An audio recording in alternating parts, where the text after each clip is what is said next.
Announcing a chronic illness in a child is a real earthquake. Yes, an earthquake, the word is well chosen.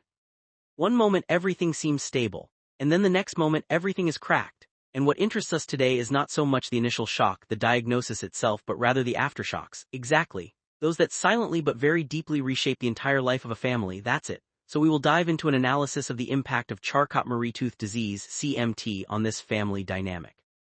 And for that, we rely on a very strong source. Yes, a text from the Association Tooth Me CMT Solidarity based on testimony on lived experience. That's what matters. We are not in theory, we are in reality. The goal is to understand how a disease affecting one person becomes everyone's business. A collective ordeal, exactly. And maybe before starting, just to clarify, what is CMT? Yes, it's a good idea to specify it. Very simply, it's a neurological disease. It affects the nerves that connect, let's say, the brain to the limbs, especially the hands and feet. The electrical wiring, so to speak, that's an excellent image. And with CMT, this wiring gets damaged. As a result, it causes muscle weakness, difficulties walking, holding objects. Everyday gestures that become challenges, that's it. And it's this physical context that will generate all the repercussions we will talk about. Perfect. So if the diagnosis is the epicenter, the first and most violent shockwave, who does it hit? Logically, the parents. Yes, the testimony speaks of a very significant emotional burden. It's a phrase, almost an understatement, isn't it? Yes, completely. Because behind these words lies a psychological reality of incredible complexity. What do you mean? First, we think of the shock, the worry for the future, of course, but what CMT highlights is a much more insidious process. Psychologists talk about ambiguous loss. It's the loss of a person who is still there, very much alive. The loss of the life one had imagined for their child, that's exactly it. Parents mourn the soccer games that won't happen, the lost carefree moments. And at the same time they have to take care of this child who is there, who needs more than ever. It's a terrible idea. It's a loss that never really ends. You hit the nail on the head. It's not an event, it's a state, a chronic grief. And to that you have to add the anxiety linked to a key word in the text. The disease is progressive, which means nothing is ever guaranteed. Never. The balance found on a Monday can be completely challenged on Tuesday. This permanent uncertainty is a source of colossal psychological exhaustion, a mental load, as people say a lot nowadays. Yes, but an invisible mental load. It's a full-time job that doesn't appear on any calendar. But I imagine this inner chaos eventually overflows, reorganizes everything outside the concrete. Absolutely. It's the second shockwave, the one that redraws the map of family life. And here the testimony is very practical. It talks about regular medical and physiotherapy appointments. It may seem trivial, but imagine the logistics. Each appointment is half a day of work lost. It's finding who will pick up the other kids from school, managing transportation. It's a military organization, week after week. And beyond the appointments, there's the house. The text mentions increased help from the child to wear their orthotics. Yes, orthotics are braces to support the limbs. Okay, and this detail is crucial.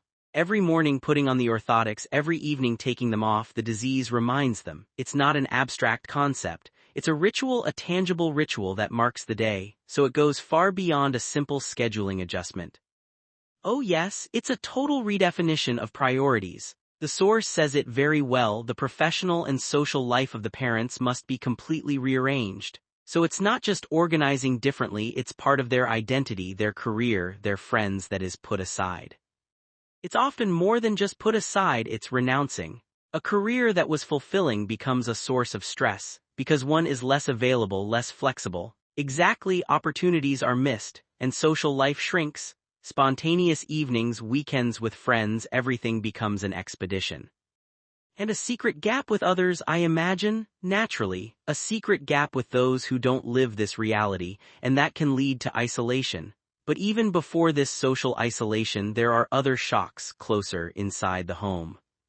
You mean the siblings? Yes, it's often a blind spot, but the testimony addresses it head-on. And how do these children who are not sick themselves feel things? They feel it strongly, but often in silence. The text describes a very complex cocktail of emotions. What do you mean? On one hand, there is the feeling of being neglected. It's almost mechanical. Parents' time and energy are not infinite, and a large part is logically absorbed by the sick child. That's it. On the other hand, paradoxically, they can develop intense overprotection. They become a kind of mini-parent. The text also mentions more taboo feelings, frustration, jealousy, yes, and that must be terribly hard for a child to live with. Being jealous of the attention their brother or sister receives and feeling guilty for this thought the next moment. It's a very heavy ambivalence to carry. But the sentence that for me is the strongest in the testimony on this subject is this one. They are often forced to grow up faster to understand and help. It's terrible, this idea of forced maturity. They are robbed of a bit of their childhood, actually. They are robbed of part of their carefree innocence. That's exactly it. There is a term in psychology for this, parentification. The child takes on responsibilities that are not appropriate for their age, not just tasks but an emotional burden. They learn not to cause waves, to avoid making things worse. That's it. They become the easy child. It is a sign of immense love and resilience, but it has a cost. And what is that long-term cost? It can be very high. By becoming experts in others' emotions, they may later struggle to identify their own needs. Ah yes, I see. They may develop performance anxiety, this feeling of always needing to be perfect. That's why they are sometimes called ghost patients. They suffer but without visible symptoms. We clearly see how the entire family system is put under pressure, and logically this internal fragility eventually becomes visible from outside. It's the fourth shockwave, the one that affects the social sphere. Yes. And this wave isolates. The process is twofold. Okay, first there's mechanical isolation. The text talks about the reduction of the sick child's social and sports activities. Birthdays, outings, sports clubs, exactly, all these places where friendships are woven. If the sick child is deprived of them, the whole family is affected by extension. Fewer birthdays means fewer contacts with other parents, so it's a withdrawal that is endured forced. Largely, but there is a second, more subtle dimension. The withdrawal can also become a protection strategy. Protection from what? From others' gaze. The text talks about lack of understanding or stigmatization. This is called the double social penalty. That's it. The lack of understanding, the clumsy advice that you have to be strong, the miracle cures. It often comes from good intentions. Often, but it denies the complexity of what the family is experiencing.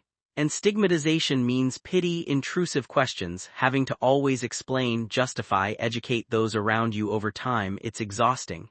So to avoid that, the family prefers to stay in its bubble. Sometimes, yes, we clearly see the vicious circle that forms. Material constraints reduce outings and others' gaze makes these outings painful. The house becomes a refuge, but it can also become a prison.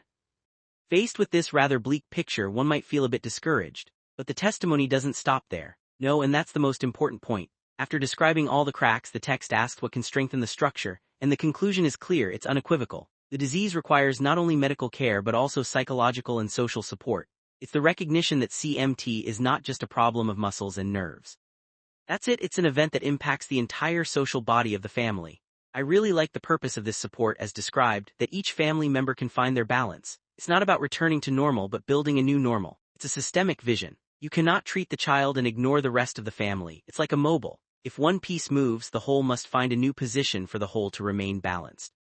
And concretely, what does that mean? It means psychological support for the parents to help them manage this famous ambiguous loss. It means support groups for siblings where they can say, yes, sometimes I'm fed up without feeling guilty, and social support to break isolation. Yes, administrative help, associations organizing adapted activities, awareness in schools. It's the idea of weaving a safety net around the family, actually. Exactly, so that they are not alone facing all this. And this net is all the more crucial since, as said, the disease is progressive. The support must be too. It must adapt to the different phases of life. That's it, it's not a miracle solution but long-term support, giving the family the tools to stand strong together despite the shocks. If we recap our journey a bit, we started with this earthquake metaphor. We saw how the diagnosis is an epicenter that generates shockwaves. The first on the parents with this immense emotional burden, this permanent grief. Then the second, which reorganizes all the life logistics. The third, which hits the siblings, this forced maturity. And the last, which isolates the family from the rest of the world. It's a 360-degree vision, yes. And it clearly shows that the response cannot be only medical. It's very clear. And to finish, this testimony leaves us with a powerful reflection. Yes, the entire text is centered, and rightly so, on the resilience of the family, on how it adapts to the disease, and on the support it needs to succeed. Absolutely. But it raises a mirrored question, a question that concerns us all as a society. Which one? Instead of only asking these families to adapt, to fight, to find resources to integrate into a world that, let's be honest, is not made for them, shouldn't we ask how society itself can adapt? How can our schools, our businesses, our mindsets transform to lighten their burden, instead of just admiring them for their courage? That's it, moving from a somewhat passive admiration to active and structural support. The real question may not be how do they manage to cope, but rather, how can we change the world so they have less to face?